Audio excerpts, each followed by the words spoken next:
فرما رہے ہیں حمد و ثنا اللہ ہی کے لیے، ہم اللہ کی حمد و ثنا بیان کرتے ہیں، اس سے معافی مانگتے ہیں، اپنے نفس کے شر سے اور اپنے برے کاموں سے اللہ کی پناہ میں آتے ہیں۔ جسے اللہ ہدایت عطا فرما دے اسے کوئی گمراہ نہیں کر سکتا، اور جسے وہ گمراہ کر دے اسے کوئی ہدایت نہیں دے سکتا۔ میں گواہی دیتا ہوں کہ اللہ کے سوا کوئی الہ نہیں ہے، وہ واحد ہے، اس کا کوئی شریک نہیں ہے۔ میں یہ بھی گواہی دیتا ہوں کہ ہمارے نبی محمد صلی اللہ علیہ وسلم اللہ کے بندے اور رسول ہیں۔ اللہ کی رحمتیں ہوں آپ صلی اللہ علیہ وسلم پر، آپ صلی اللہ علیہ وسلم کے اہل بیت پر اور صحابہ کرام پر، ان پر بہت سلامتیاں بھی نازل ہوں۔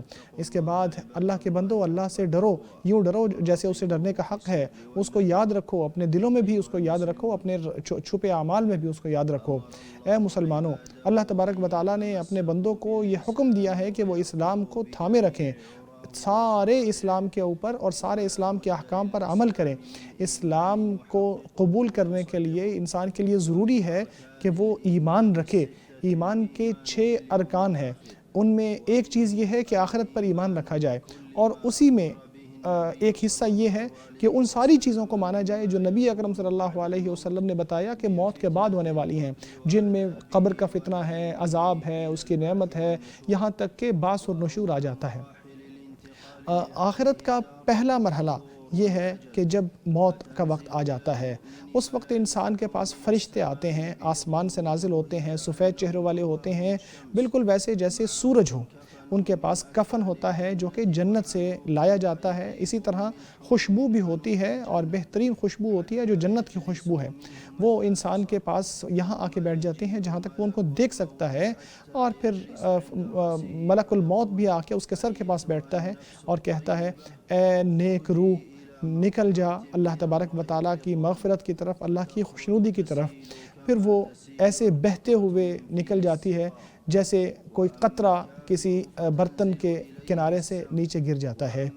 جہاں تک کافر کی بات ہے تو اس کے پاس آسمان سے ایسے فرشتے آتے ہیں جن کے چہرے سیاہ ہوتے ہیں، ان کے پاس بدترین کپڑا ہوتا ہے، اور وہ آ کے اس کے سامنے بیٹھ جاتے ہیں، وہ ان کو دیکھ پاتا ہے۔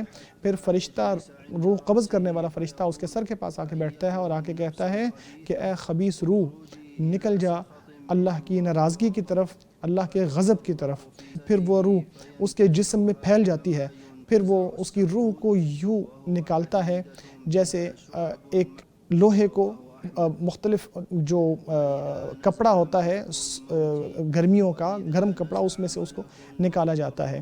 جب فرشتہ روح کو جسم سے نکال دیتا ہے تو مسلمان تو دنیا کی تنگیوں سے بچ کر اللہ کی رحمت تک پہنچ جاتا ہے۔ رہی بات کافر کی تو لوگ اس سے سکون حاصل کر لیتے ہیں، دنیا کے شجر اور حجر بھی اس سے جان چھڑا لیتے ہیں۔ پھر اس کے بعد ایک ایسی زندگی کی طرف چلا جاتا ہے جو اس دنیا سے زیادہ لمبی زندگی ہے، اور وہ ایسی قبر کے اندر جب انسان چلا جاتا ہے تو وہ اس کا پہلا مرحلہ ہوتا ہے آخرت کا۔ جب وہ وہاں موجود ہوتا ہے تو جب اس کے ساتھی اس کو دفنا کے واپس جاتے ہیں تو ان کے قدموں کی چاپیں بھی ان کی سنتا ہے۔ پھر انسان کو فتنہ میں مبتلا کیا جاتا ہے، بہت بڑا فتنہ ہوتا ہے۔ 3 سوال کیے جاتے ہیں جن کا جواب کم ہی لوگ دے پاتے ہیں۔ نبی پاک صلی اللہ علیہ وسلم کا فرمان ہے، مجھ پر وحی کی گئی ہے کہ قبر کے اندر تمہارا فتنہ ایسے کیا جائے گا جیسے لوگوں کا فتنہ مسیح دجال کے ذریعے کیا جائے گا۔ یہ متفق علیہ حدیث ہے۔ 2 فرشتے آئیں گے، آ کے اس کو بٹھائیں گے، اس سے پوچھیں گے تمہارا رب کون ہے، تمہارا دین کیا ہے، اور تمہارا نبی کون ہے۔ جس کو اللہ ثابت قدمی عطا فرمائے گا وہ کہے گا اللہ میرا رب ہے، اسلام میرا دین ہے، اور محمد صلی اللہ علیہ وسلم میرا نبی ہے۔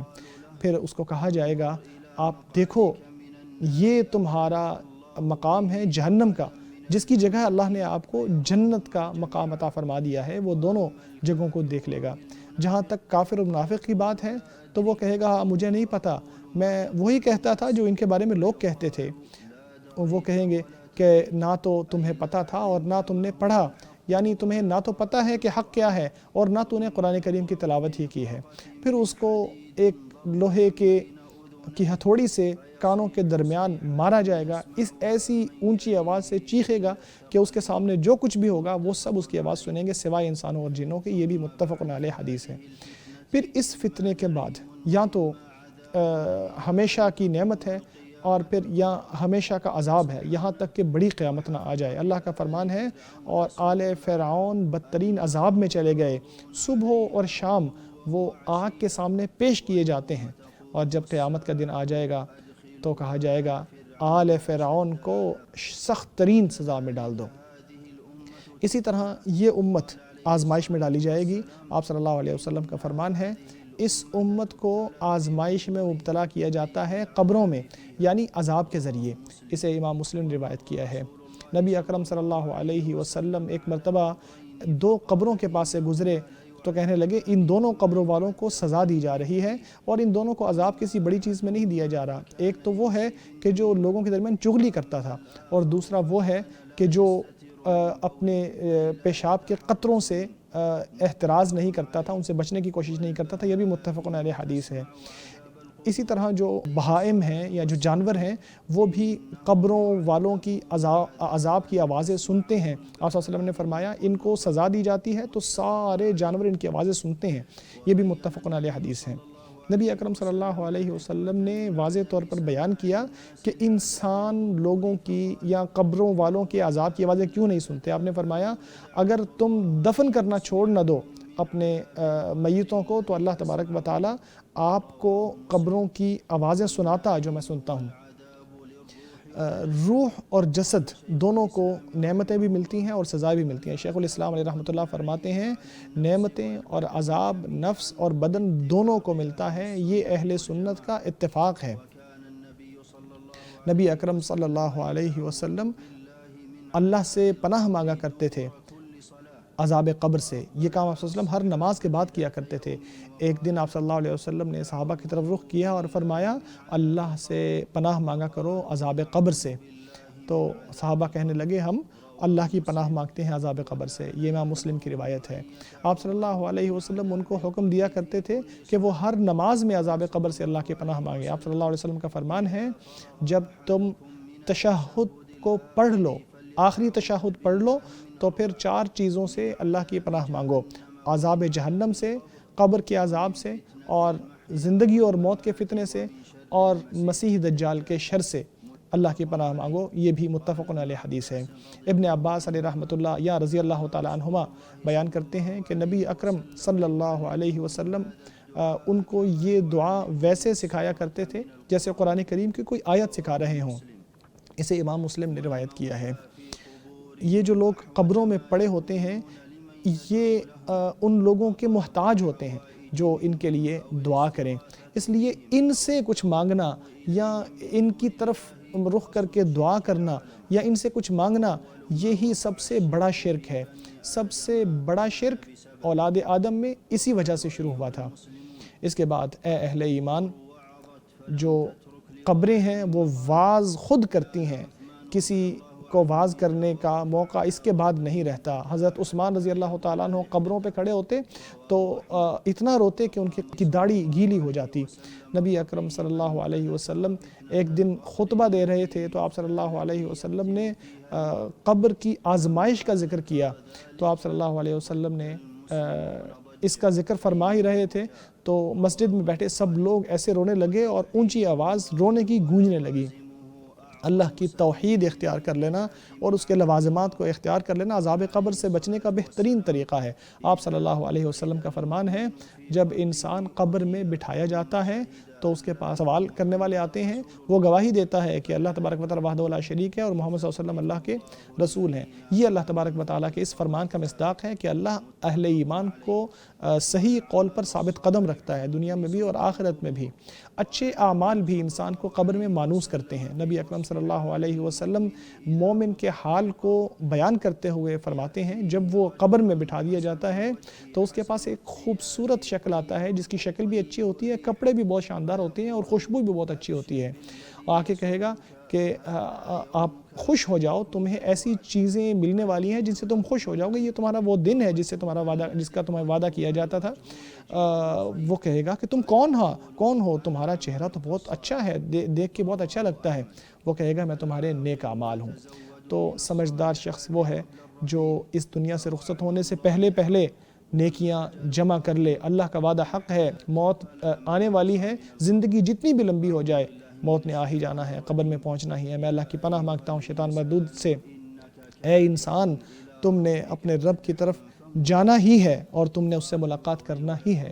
اللہ مجھے اور آپ کو قرآن عظیم میں برکت عطا فرمائے، آپ صلی اللہ علیہ وسلم کے یا قرآن کریم میں آنے والی آیات سے یا احادیث مبارکہ سے اور آیات سے مستفید فرمائے۔ میں اللہ سے معافی مانگتا ہوں اپنے لیے، آپ کے لیے اور تمام مسلمانوں کے لیے۔ آپ بھی اسی سے معافی مانگو، یقیناً وہی ہے جو معاف کرتا ہے اور رحم فرماتا ہے۔ فرما رہے ہیں حمد و ثنا اللہ ہی کے لیے ہے، اس کے احسان پر، اس کا شکر ہے کہ اس نے ہمیں توفیق عطا فرمائی، نوازشیں فرمائی۔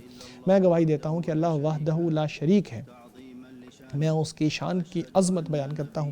میں یہ بھی گواہی دیتا ہوں کہ محمد صلی اللہ علیہ وسلم اللہ کے بندے اور رسول ہیں۔ اللہ کی رحمتیں ہوں آپ صلی اللہ علیہ وسلم پر، آپ صلی اللہ علیہ وسلم کے صحابہ کرام پر، بہت سی سلامتیاں بھی ہوں۔ اے مسلمانوں، عمر بہت مختصر ہے اور اس نے بہت تیزی سے گزر جانا ہے۔ یہ دنیا انسان کو غفلت کی طرف لے جانے والی ہے۔ یہ جو قبریں ہیں یہ آخرت کی یاد دلاتی ہیں۔ نبی اکرم صلی اللہ علیہ وسلم کا فرمان ہے، قبروں کی زیارت کیا کرو کیونکہ ان سے موت کی یاد آتی ہے۔ اسے امام مسلم نے روایت کیا ہے۔ نبی اکرم صلی اللہ علیہ وسلم صحابہ کرام کو قبر کی یاد دلاتے تھے، اکثر اوقات میں یاد دلایا کرتے تھے۔ جب آپ صلی اللہ علیہ وسلم کے دور میں چاند گرہن ہوا تو آپ صلی اللہ علیہ وسلم نماز پڑھ کے آپ صلی اللہ علیہ وسلم نے خطبہ ارشاد فرمایا، پھر ان کو قبر کے عذاب سے پناہ مانگنے کا حکم دیا۔ تو اللہ کے بندو، اللہ سے پناہ مانگو، اللہ کی پناہ مانگو قبر کے عذاب سے، اور ان کاموں کو چھوڑ دو جو وہاں کے عذاب کا موجب بنتی ہیں، اور ان کاموں کو کرو کہ جو وہاں سے چھٹکارا حاصل دلانے کا موجب بنتی ہیں۔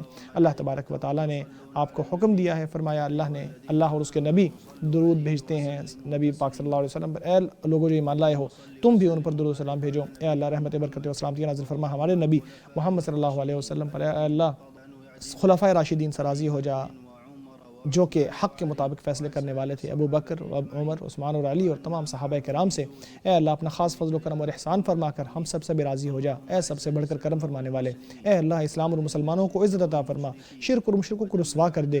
اے اللہ دشمنان دین کو تباہ کر دے۔ اے اللہ اس ملک کو اور تمام مسلمان ممالک کو امن و سلامتی اور سکون اور چین والا بنا دے۔ اے پروردگار عالم، اے اللہ مسلمانوں کے احوال ہر جگہ درست کر دے۔